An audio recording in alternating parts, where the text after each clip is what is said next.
Hi, my name is Sophie. I'm one of the learning enhancement leaders and I'm responsible for looking at data. I'm here to talk to you about study scores and ATAR scores. Today, we'll be discussing how VCAR creates your study score and ATAR score, and how we create an estimated study score and ATAR to help you start making decisions around choosing your courses for next year. Year 12s, at the end of last year, you would have received an estimated study score. I know many of you are surprised that the scores were lower than you expected. The thing is, it's really hard to get a high study score, especially a score over 40. In fact, only around 9% of students across Victoria is going to get a score above 40. So let's get into it and see how this all works. A study score shows you how well you've performed in a study at a Unit 3-4 level, compared to everyone else in Victoria who took that study. Study scores are used to provide you with an ATAR rank. Let's talk about study scores themselves. So a study score is essentially a rank where 50 is the maximum. And the question is, where do you sit in amongst all the other students who have sat this particular study? It's calculated using one of these graphs, a bell curve. If you're doing general maths, you'll be too familiar with it, but some of you won't know it yet, so here's bell curves and study scores 101. A bell curve tells us what percentage of people fit within certain ranges of numbers. Just from looking at it, you can tell that most people are going to sit in the middle and less people sit on the outer sides. The number in the middle is the average. For study scores, it's around 30. So 50% of students will receive a study score above 30 and 50% will receive a study score below 30. The study scores are then spread out across this bell curve. Bell curves have 3 checkpoints with predetermined percentages on either side. How far each checkpoint is from each other is what we call the standard deviation. All you need to know is that it's a way of spreading out the numbers according to the percentages of students that will actually get that score. So your study score has an average of 30 and around a standard deviation of 7. To draw up a bell curve, we put 30 in the middle and then we add 7 3 times on the right and subtract it 3 times on the left. And voila, you have your study score distribution.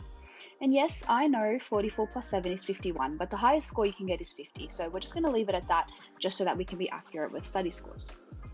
From here, it should be pretty obvious that most students are going to be getting a study score somewhere here in the middle. Let's delve into these numbers so you can have a more realistic idea of how many students get what score. We've already said that 50% of students will get above 30 and 50% will get below. According to our bell curve predetermined percentages, around 68% of students will get a score between 23 and 37, so that's where the majority is going to lie. 16% will get a score above 37 and only 2.5% will get a score above 44. Just to reiterate, let's talk about some key numbers students usually ask about. Firstly, for some great news. If your subject is a prerequisite for a university course, English is a prerequisite for any course, you need a 25, which is going to sit right here. About 78% of students will get above 25, and that's a really big number. High chance. That's great. Now for some not as great news. Where's the big 40 sitting? About here. 9% of students will get above 40. Yes, it's not a really big percentage, but it's totally doable if you're hardworking and you drop minimal marks in your assessment throughout the year. In fact, we've had a good number of students that get above 40 from our school every year. What about the big golden 50? Well, about 0.267% students of the whole state will get this score. So I'll give it to you straight. It's going to be pretty difficult, but it's not impossible. We're proud to say that we've had students in our school get a 50 in the past, and if they can do it, so can you. Aim high. So you're ranked with everyone in the state according to your assessment. Depending on where you fall, you'll get a score assigned with your rank number. If 100 people were enrolled in a subject and you were ranked 9, that'd equate with a score of 40. If you were ranked 50, which is the average, that'd equate with a score of 30, which is also the average score. And if you were ranked 78, that would equate to a score of 25. Next question. How do they work out where you fall? Well, there's this document called the graded distribution. If you access it for any subject, you can actually see what constitutes an A+, A, B, and so on. The graded distribution has 3 pages because you have 3 separate marks that contribute to your study score. Each graded assessment, or GA, is based on SACs or exams, but each subject is different in what they assign to each GA, as well as how much they weight each GA. For example, in English, GA1 is Unit 3 SACs, which is weighted at 25%, GA2 is Unit 4 SACs, weighted at 25%, and GA3 is the exam weighted at 50%. Whereas in math methods, GA1 is the whole year of SACs, worth 40%, GA2 is exam 1, worth 20%, and GA3 is exam 2, worth 40%. So every subject is different. In our example today, which is English, to get an A plus in Unit 3 SACS, you need to get above 84%. And to get a C, which is the average, you need to get between 43 and 51%. To find out what the weight of each of your GAs is, have a look at the study design.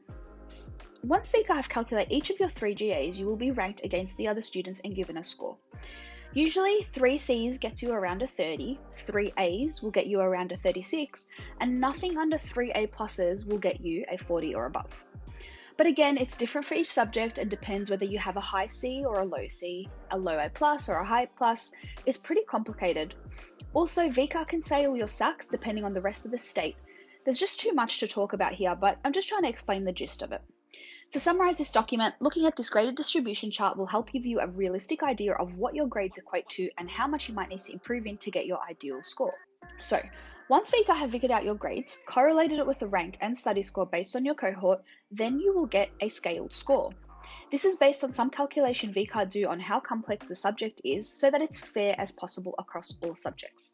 Some subjects scale up, like chemistry, which goes up by 4, and some subjects scale down, like data analytics, which goes down by around 4. But the score isn't the same each year, and it also depends what raw score you get. See, for this example, for English, if you get a raw score of 30, it's going to go down by 2, and below 25, it'll go down by 3. But at 40, it'll go down by only 1, and above 45, it's not going to scale at all. So it really depends, and basically we can't be certain of what VCA decides to do at the end of the year. Alright, so that in total is study scores. Now let's move our attention to ATAR. To do this, we need to add up your study scores in a specific way to create an aggregate. In VCE, you can have a maximum of 6 subjects contribute towards your ATAR. The study scores that will contribute are all scale scores. English plus your top 3 other scores in your other subjects will contribute a full score, whilst the lowest 2 subjects will contribute only 10%.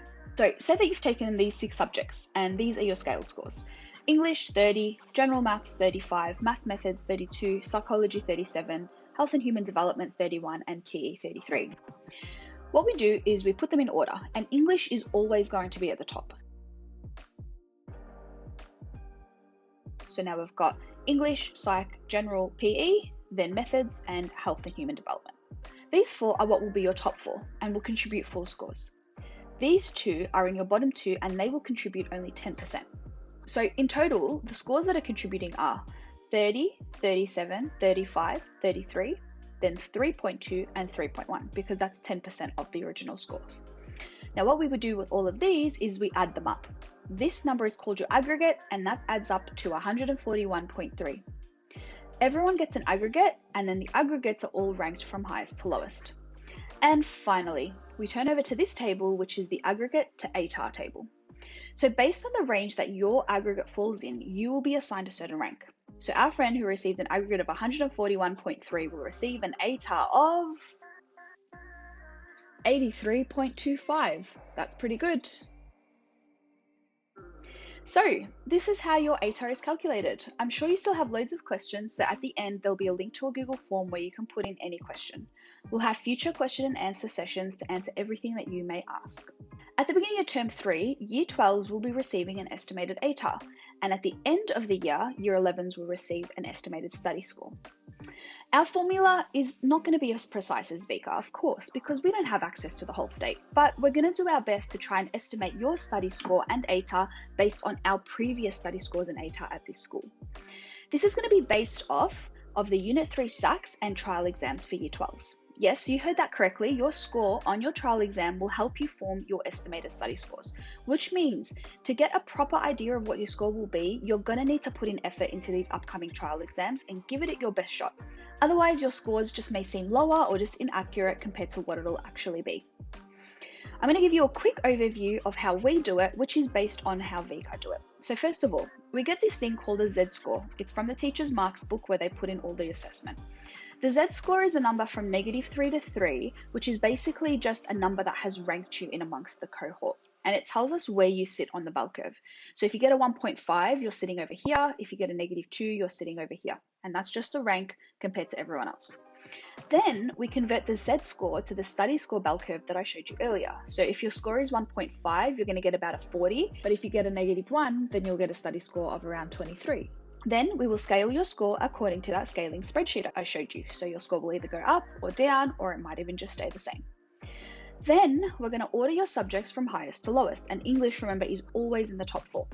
We're going to take 10% of your bottom 2, and then we'll add all of your scores together and create an aggregate.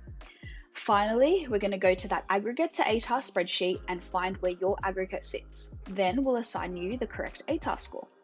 This is all going to be put in your spreadsheet and then mailed out to your families and to yourself so that you can see and reflect on your study scores in ATAR and start figuring out what is a realistic pathway for you to be able to apply to. So that's it. That's study scores, ATARs, and estimates in a wrap. I hope you found this presentation useful. If you have any questions, please drop them in the Google form and we'll get back to you soon. Best of luck.